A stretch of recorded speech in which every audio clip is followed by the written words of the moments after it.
Hello students. In this video, we are going to learn a lesson from civics. In your previous classes, you have studied many things about government, that we are following democratic form of government in our country. Most of the countries in the world, they have adopted democratic form of government. Under democratic form of government, people are elected through voting, and after every 5 years, elections are conducted. So, other than that, we are going to learn even more things about democracy. So, what is that is electoral politics. We already know about the politics. What are politics? The different political parties, they compete to rule the people, and they want to make laws for the country, isn't it? So, what are electoral politics? That we are going to learn in this lesson. So, it is a field where the representatives are elected by the people. How are they elected? Through voting process. Now, can all the people vote? No. The people who have completed 18 years of age are eligible for voting in our country. First of all, let us learn why elections are conducted in the country. After every 5 years, elections are conducted.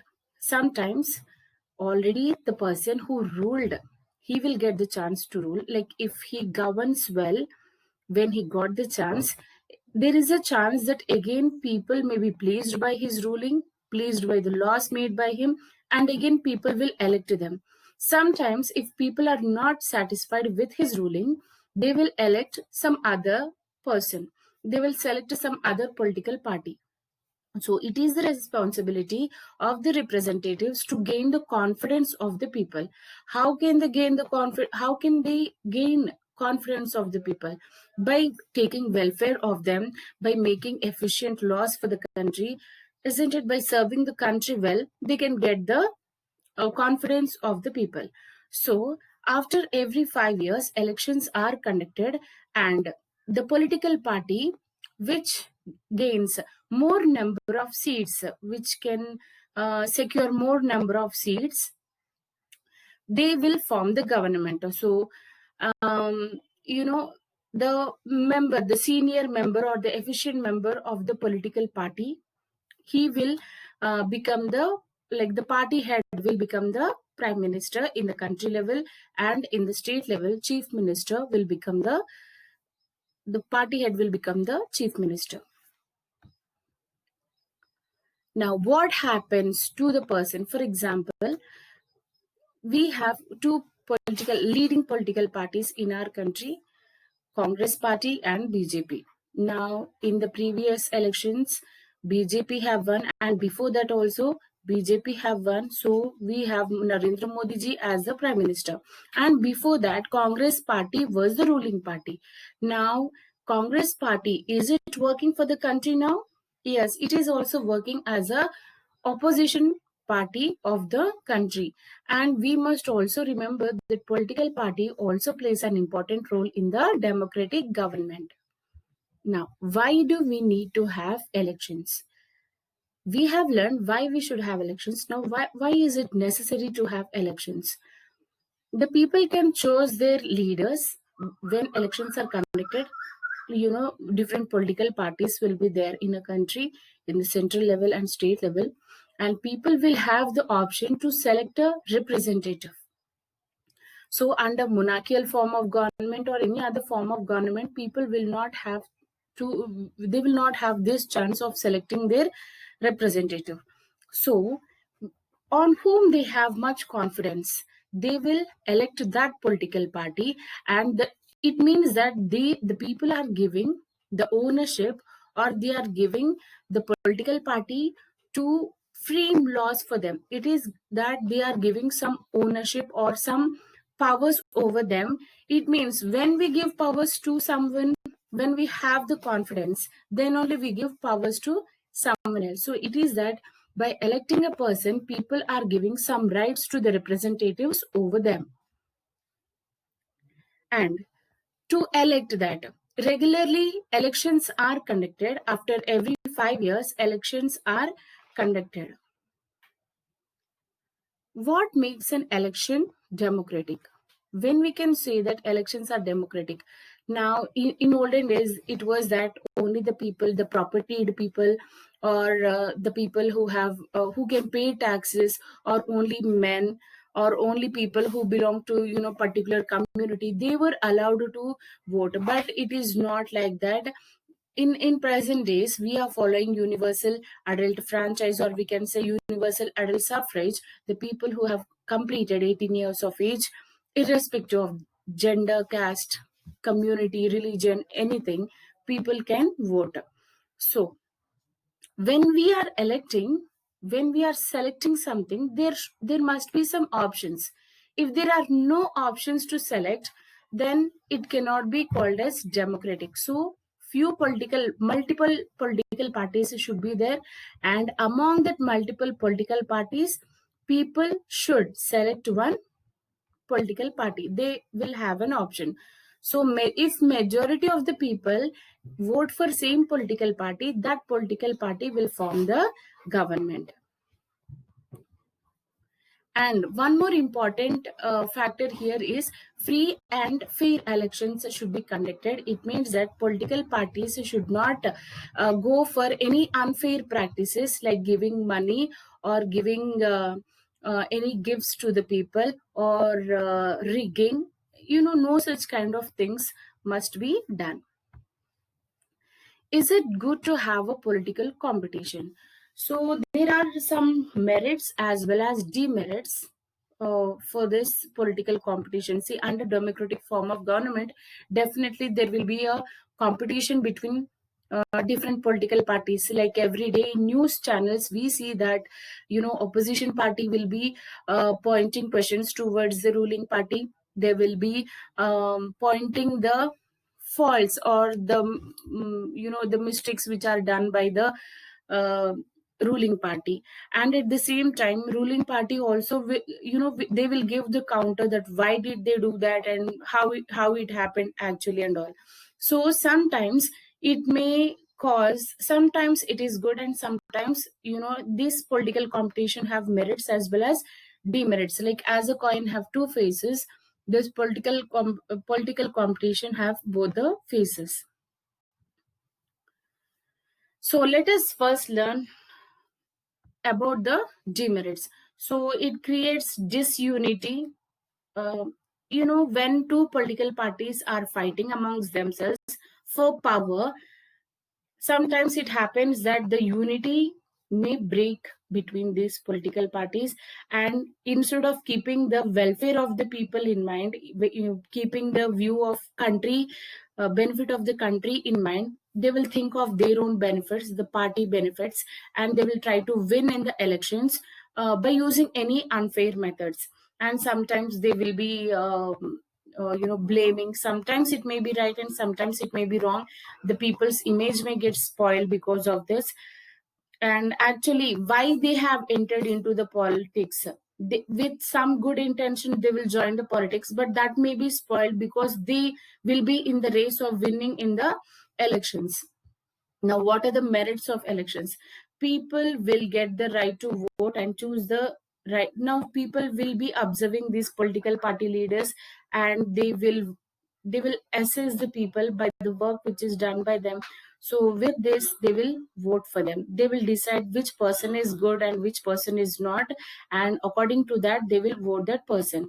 It helps to elected representatives to go out and serve the country. Now, when people trust and elect a person, that person will be grateful to the people, and definitely he will try to do some good for the people. Now when all the people in the country vote, all the, like, it is that we are following equality in the country. Now what is our system of elections in our country? Like in your previous classes, again you have learned that parliament has two houses, upper house and lower house, and lok sabha and vidhan sabha, and for which elections are conducted for every 5 years. So they are called as general elections. And sometimes midterm and by elections are also conducted. Midterm elections are conducted when the people lose the confidence on the ruling party. And by elections are conducted when a person, the ruling party member, when he dies suddenly, or when a person resigns for his post.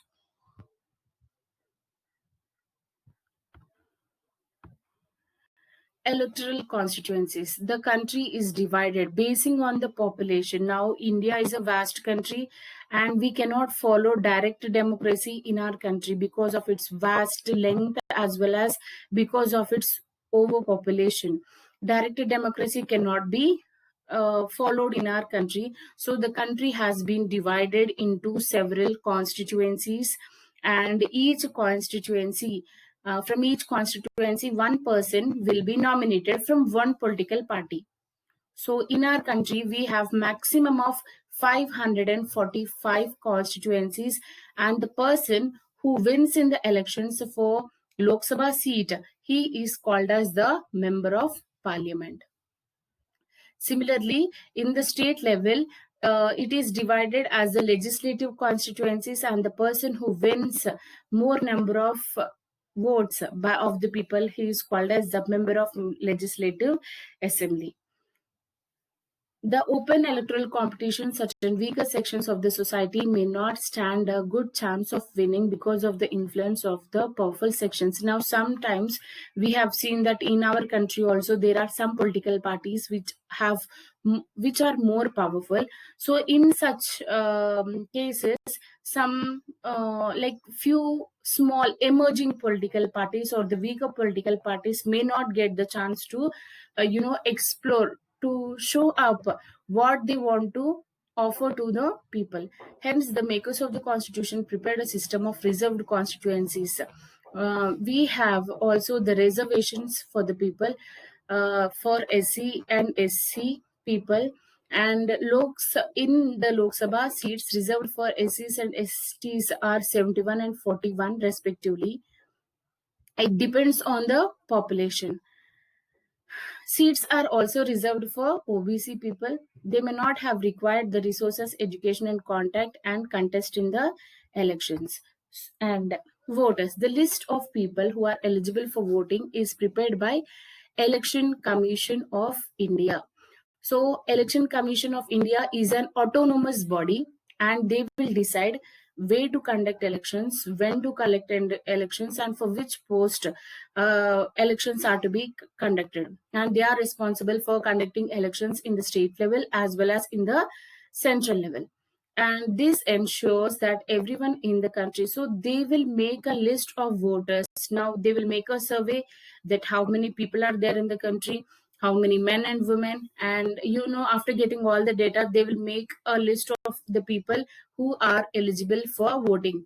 Eligibility in the sense, the people who have completed 18 years of age.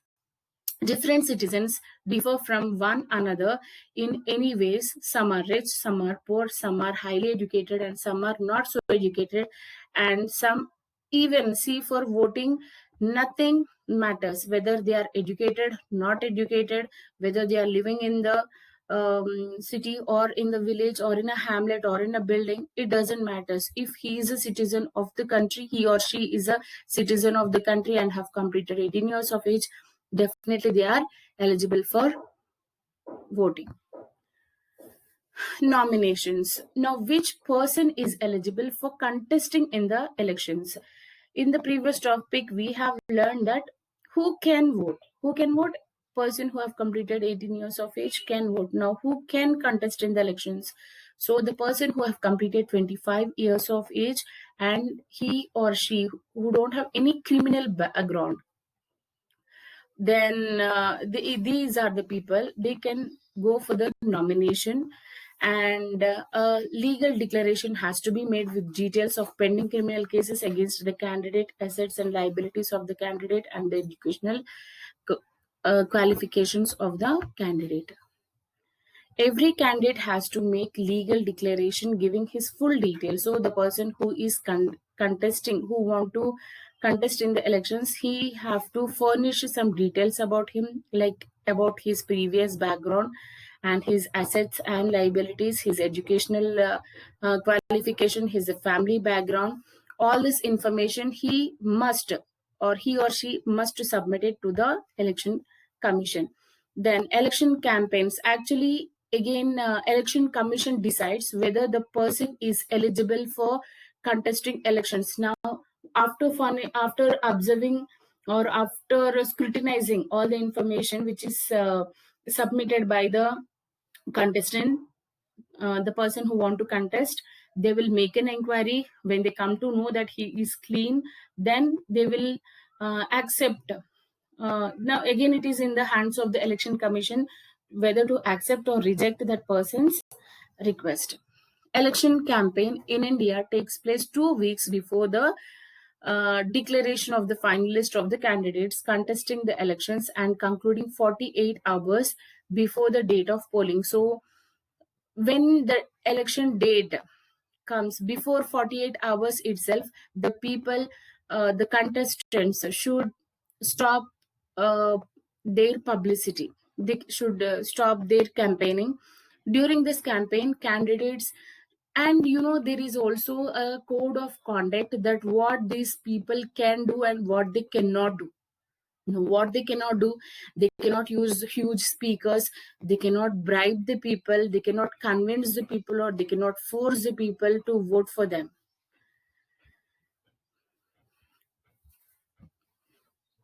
Election campaign.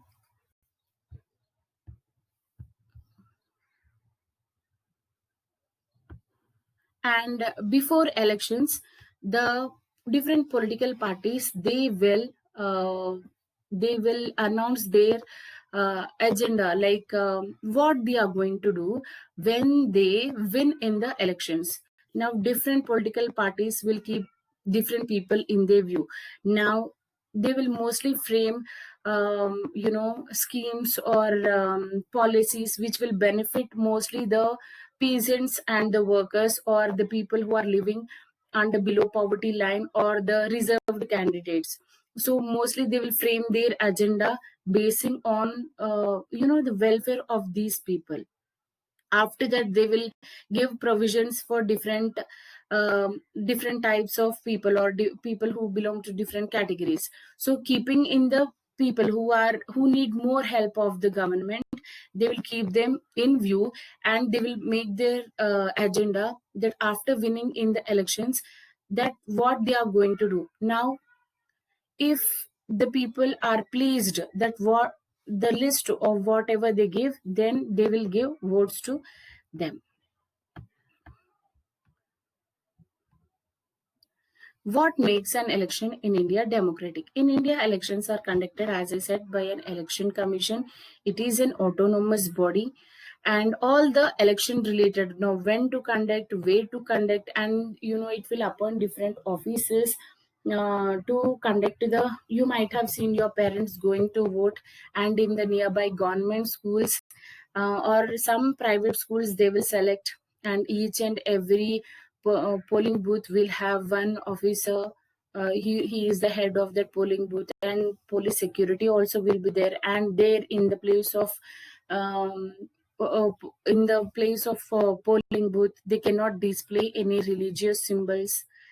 They cannot stand there, and they cannot plead for votes. And people have every right to um, vote for their favorite political party. Now this is the right of every citizen of the country. Okay, hope this video is helpful for you. Thank you.